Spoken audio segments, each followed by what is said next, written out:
Good afternoon বন্ধুরা। তো আমি যখন ভিডিওটা এডিট করছি তখন বিকেল, মানে পরের দিন বিকেল। তো আগের দিন রাত্রিবেলা হঠাৎ করে আমি আমার ডাইনিংয়ে বসে আছি। তো আমার নাকে একটা খুব বিশ্রী পোড়া গন্ধ এলাম, মানুষ পোড়া গন্ধ। তো আমি ছুটে বাইরে এসে দেখলাম যে আমাদের বাড়ির সামনে একটা দমকলের গাড়ি একটা দাঁড়িয়ে আছে।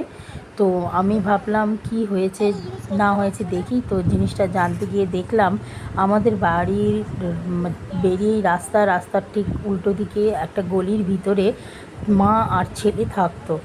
তো তো তারা মা ছেলেই থাকতো। তো ছেলে তো বিয়ে করেনি, মা মাকে যথেষ্ট ভালোবাসতো। তো হঠাৎ কি হয়, ছেলেটা মানে একটু মেন্টাল প্রবলেম হয়ে যায়। ছেলে বলতে মিনিমাম তার বয়স হচ্ছে এখন পর্যন্ত 60 বছরের কাছাকাছি তার বয়স। তো আরও বেশি হবে, ওই কম নয়, কিন্তু মায়ের বয়স 80 থেকে 82 বছরের বেশি হবে। তো মায়ের সাথে রোজ প্রায়ই ঝামেলা ঝগড়া অশান্তি হতো। ওই যে সাদা বাড়িটা দেখতে পাচ্ছ, লাল রঙের ভিতরে একটা জিরো আলো জ্বলছে।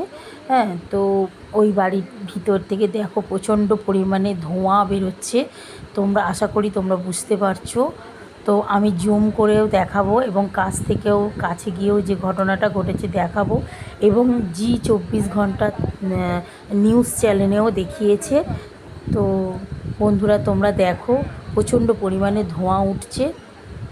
তো আমরা জানতে পারি যে মা মাকে মাটা 3 থেকে 4-5 দিন হয়ে গেছে বাড়ির বাইরে বেরোয়নি এবং বাড়ি থেকে কোনো শব্দ, কোনো আওয়াজ কিছু পাওয়া যায়নি।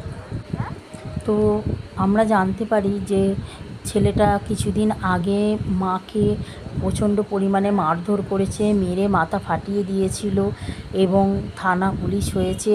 তো যতই যাই হোক, যত বয়সী হোক, তবু তো মায়ের কাছে তার ছেলে অনেক প্রিয় এবং ছেলেকে কখনো সে চাইবে না যে ছেলে আমার জেল খাটুক বা জেলে থাকুক। একটা কষ্ট হয়। মা একাই এত বড় বাড়িতে মা একা থাকতে পারবে? সেই কারণে যে ছেলেকে মানে পুলিশের কাছ থেকে যে ছাড়িয়ে নিয়েছে, বা বলতে পারেন যে নিয়ে যেতে দেয়নি। তো এই যে এখানে দমকলের এখানে পাইপ বিছানো হচ্ছে, সামনে পুকুর আছে, পুকুর থেকে জল দেয়া হবে বলে, কারণ দমকলের গাড়িটা এতটা ভিতরে ঢুকতে পারবে না। সেই জন্য। আর রাস্তা খুবই ছোট, অত বড় গাড়ি এখানে ঢুকবে না বলে সামনে পুকুর থেকে যে পাম্পে থেকে যোগ করে জল তুলে ওপরে দিয়ে চেষ্টা করছে নেভানো। তো যাই হোক, অনেকক্ষণ এসব করার পরে আমি দেখলাম যে প্রায় অনেকটা জল ওনারা বালতি করে নিয়ে নিয়ে জল দিয়ে দিয়ে নিভিয়েছেন। সেই যে প্রচণ্ড পরিমাণে মানে দরজা ভাঙার পরে এইগুলো প্রচণ্ড পরিমাণে ধোঁয়া বেরোচ্ছে জানালা দিয়ে। দেখো বন্ধুরা, তো আমরা প্রথমে ভেবেছিলাম যে ভিতরে হয়তো মানে হয়তো গ্যাস সিলিন্ডার বাস্ট করেছে বা কিছু, যা হোক এরকম কিছু আমরা প্রথমে ভেবেছিলাম। তো দেখো বন্ধুরা, প্রচণ্ড পরিমাণে ধোঁয়া, আর এত মানুষ পুড়লে যেমন গন্ধ আসে, এত গন্ধ মানে আসছে, প্রত্যেকটা মানুষ নাকে চাপা দিয়ে ঘুরছে। আমরা তো ওখানে দাঁড়াতেই পারছি না, কিন্তু তবুও যা হোক একটা মানুষের তো মনের ভিতরে কৌতূহল থাকে। তো আমারও সেই ইচ্ছাটা খুব ছিল যে আমিও গিয়ে ওখানে দেখে আসি। দেখো কি হারে ধোঁয়া বেরোচ্ছে, কী অবস্থা। প্রত্যেকটা মানুষ এবং আশেপাশে যারা রয়েছে তারা তো প্রচণ্ড পরিমাণে, এর আগেও মারধর যখন করেছিল ওনারা তো প্রচণ্ড পরিমাণে সাহায্য করেছিল ওনার মাকে। তো আমরা ভেবেছিলাম যে মানে হয়তো বড়সড় ক্ষতি, হয়তো ইচ্ছাকৃত কেউ কিছু করেনি, হয়তো ক্ষতি হয়ে গেছে। তো যাই হোক, দেখতে দেখতে ওখানে পুলিশ সবাই দরজা ভাঙাভাঙি করে গিয়ে দেখা গেল যে ছেলে মাকে পুড়িয়ে দিয়েছে, 3-4 দিন আগে মেরে ফেলেছে। এই যে ছেলে হচ্ছে এইটা, কতটা বয়স হয়ে গেছে দেখো, ওনাকে ধরে নিয়ে যাচ্ছে।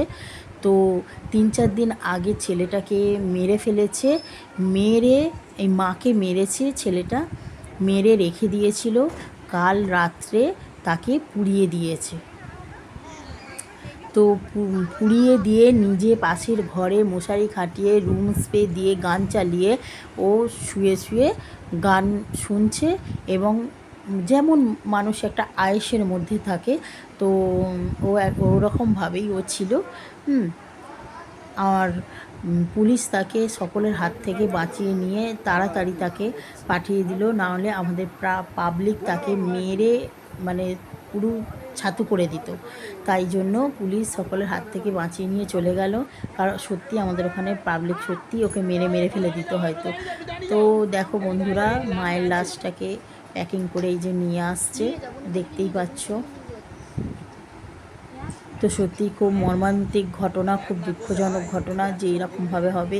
ইনি আমাদের সকলের সাথে কথা বলতেন, খুব ভালো মানুষ ছিলেন, কারণ ইনি কোনো মানুষের সাথে অশান্তি ঝগড়া বা কোনো কিছু এরকম ধরনের ওনার টেন্ডেন্সি ছিল না, কারণ একা মানুষ ছিল বলে এখানে প্রেস মিডিয়া সবাই চলে এসেছে।